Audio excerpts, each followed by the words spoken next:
Estamos listos. Dirígete al este, luego al oeste, gira hacia el norte y luego hacia el sur. Finalmente, muévete al centro. Bienvenido. Ya estás en GPS, tu guía personal de superación. Estás escuchando GPS, tu guía personal de superación, el programa de radio donde te brindamos guías para que puedas construir tu propia ruta de vida personal y profesional. Yo soy Silvano Leonardo y hoy tenemos el honor de tener como invitado en este programa al contador Mauricio Reza. Él es licenciado en Contaduría por la UP, tiene maestría en Administración por la UNAM, una especialidad en Finanzas también por la UP, diplomado en Impuestos y muchos cursos de actualización fiscal. Y bueno, ya nos ha comentado un poco acerca de la evolución en los aspectos tecnológicos y contables, los detalles que se tienen con algunas problemáticas justamente con estos cambios, los tipos de mentalidades y diferencias de ver las cosas de acuerdo a nuestras experiencias personales. Y me gustaría saber si tú tienes algún tipo de ejemplos, casos, en donde nos pudieras ilustrar a los GP seguidores, pues cómo es que con tu intervención se ha logrado algunos cambios, ya sea en la contabilidad de alguna empresa o de una persona. Pues mira, casos sí ha habido varios, ¿no? Digamos, lo más reciente son las problemáticas que hubo con la presentación de la declaración anual del 2017, que se presentó apenas el mes pasado y bueno, parte de este mes.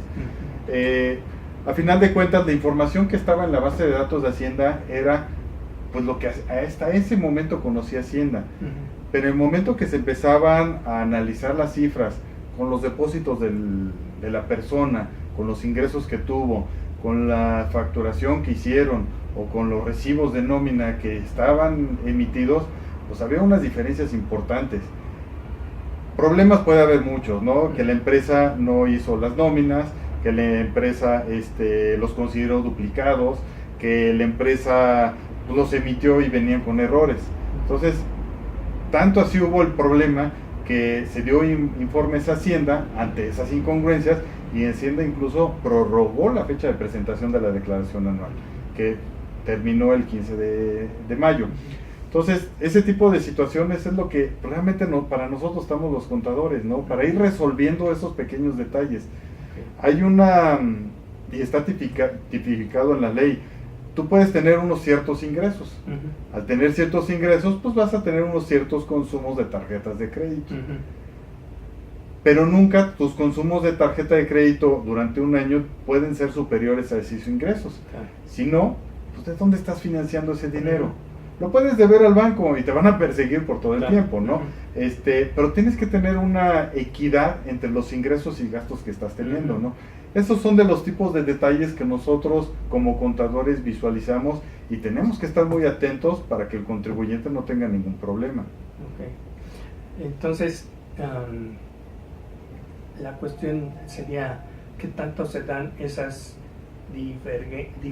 diferencias? ¿Qué tantos casos te encuentras con casos, por ejemplo, como esa, ¿no?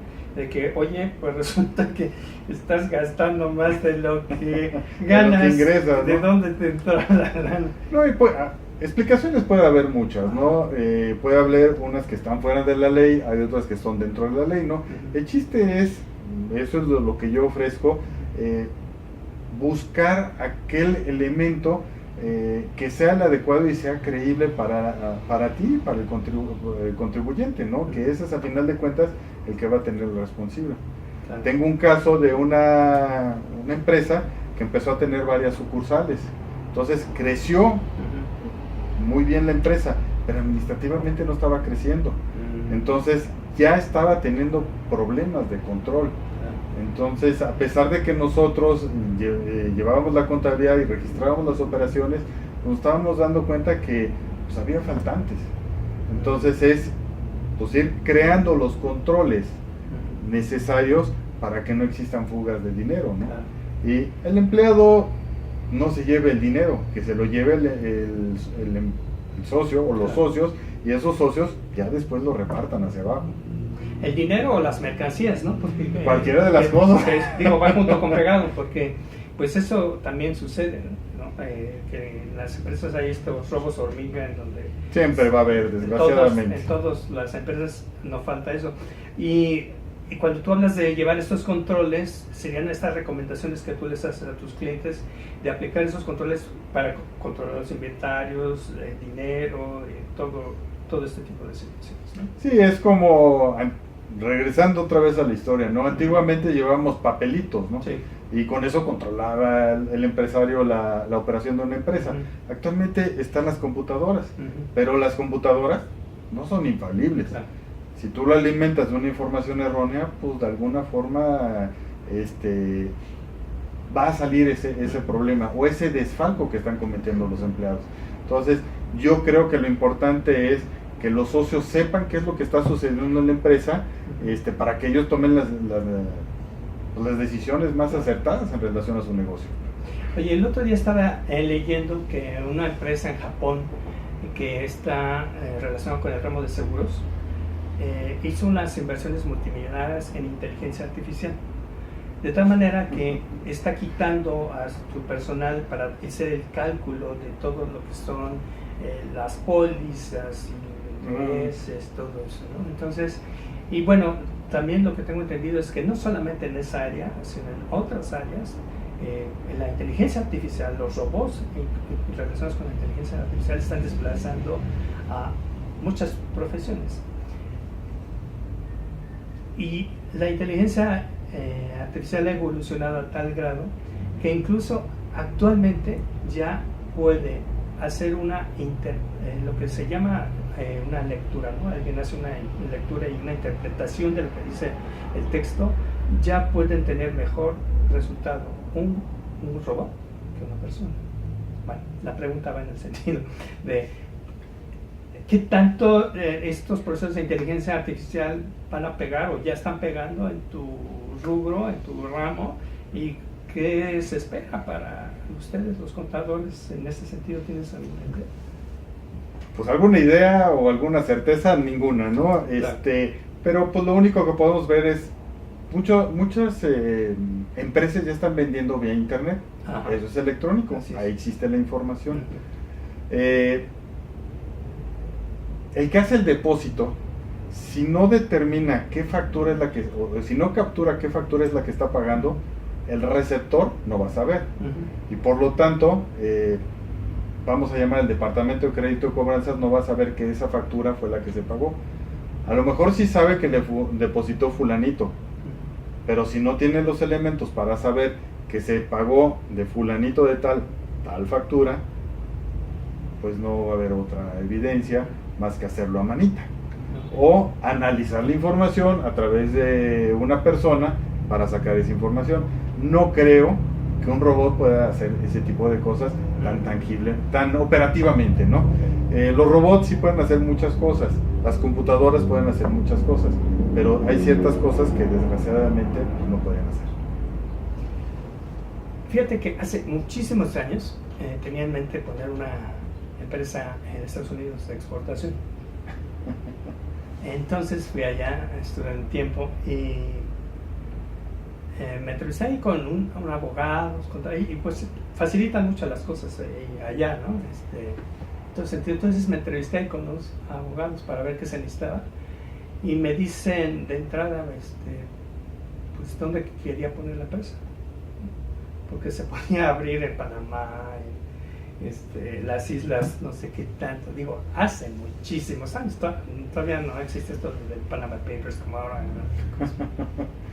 Bueno, la pregunta es, ¿te llegan casos así en donde, digamos, alguien dice, oye, quiero abrir una empresa, ¿en qué paraíso fiscal me recomiendas abrirlo? Pues mira, desgraciadamente en la labor de contador, y por eso se nos ve como los malos, sí. Aparte que me tienes que pagar los honorarios, te estoy haciendo pagar más dinero y sobre todo al gobierno. Entonces a mucha gente no le gusta eso. Entonces, ¿qué es lo que va a buscar la gente? Pues tratar de buscar algunos elementos, o no buscar los elementos, tratan de sacarnos información para saber qué hacer para evadir los impuestos. Yo siento que no, los impuestos no es posible evadirlos, ¿no? Okay. A final de cuentas tenemos unos servicios en esta sociedad y hay que pagarlos, hay que contribuir con ellos. Desgraciadamente, pues, los políticos, el ser humano es el que está de alguna forma enfocando mal esos recursos. En las empresas, digamos, sucede lo mismo, ¿no? Claro. Los socios pueden crear un extraordinario negocio, pero si los mandos de abajo no hacen su chamba adecuadamente, pues ahí hay una fuga de dinero, ¿no? Claro. Entonces, pues, ¿qué es lo que hay que O hacer? los mismos de arriba, ¿no? Porque a lo mejor... Pues también, bueno, viendo los socios Digo, hacia abajo, ¿no? Cualquier nivel, me refiero porque conozco ahí 2, 3 casos de... ¿no? O sea, los socios se gastan el dinero, digo, está bien, pero se gastan más de lo que... A eso me refiero, ¿no? O sea, le pellizcan al negocio y al rato lo están... Claro. A eso me refiero. sí, ya posteriormente, pues eso que estás sacando te lo va a cobrar. Claro. Y el negocio no va a tener continuidad y por lo tanto, pues va a ir a la quiebra, ¿no? Entonces hay que tener cuidado con ese tipo de situaciones, pues para que tener negocio y tener, pues, una vida en futuro. Muy bien. Muy bien, pues Mauricio nos ha estado dando ya algunas recomendaciones, unas guías para que tú puedas construir tu vida profesional, sobre todo en esta área relacionada con la contabilidad y las finanzas y la parte fiscal, que por supuesto es muy necesario llevar a cabo. Si necesitan en un momento estar en contacto con él, pues ahí me pueden contactar a mí y ya les paso el dato, ¿verdad? Mauricio, para finalizar esto tenemos un par de minutos. Me gustaría saber qué recomendaciones generales nos podrías dar para nuestros jefes seguidores en esta área que tú manejas, en términos generales. Algunas ya no las dijiste, Claro. ya tal vez ya está todo muy aclarado, pero algo más, o hacer un resumen de lo que comentas. Pues digamos, a los dueños de las empresas, a los que trabajan en forma independiente, que al momento que contraten a su contador, no nada más el contador va a pasar como un proveedor más. Al contrario, el contador es algo que debe de tener una continuidad para evitar problemas con Hacienda por 5 o 10 años más. Entonces, al momento que se retire el contador, porque no lo quieren por muchas situaciones, pedirle los archivos, dónde están las bases de datos, dónde está la actualización de la contabilidad, dónde guardaron exactamente, y esa información tenerla muy bien guardada, ¿no? Así como las actas de asamblea, hay declaraciones y hay reportes que necesariamente hay que guardar para evitar problemas a futuro. Muy bien. Bueno, pues Mauricio, muchas gracias. De nada, muchas gracias por la invitación, Silvano. Esperemos que estas recomendaciones les sean de utilidad a quienes nos siguen y que en un momento dado, bueno, pues les abran un camino para tomar conciencia de lo que hay que hacer en beneficio personal, ¿no? Y gracias por escucharnos. Este es GPS, tu guía personal de superación, el programa de radio donde te brindamos guías para que puedas construir tu propia ruta de vida personal y profesional. Yo soy Silvano Leonardo, de Bridge Coach. Y mantente aquí porque en GPS marcamos rumbo. Gracias. Hemos llegado a tu destino. GPS, tu guía personal de superación. Silvano Leonardo, de Bridge Coach, imparte cursos, seminarios, talleres y conferencias. Contrata para tu empresa. silvanoleonardo.com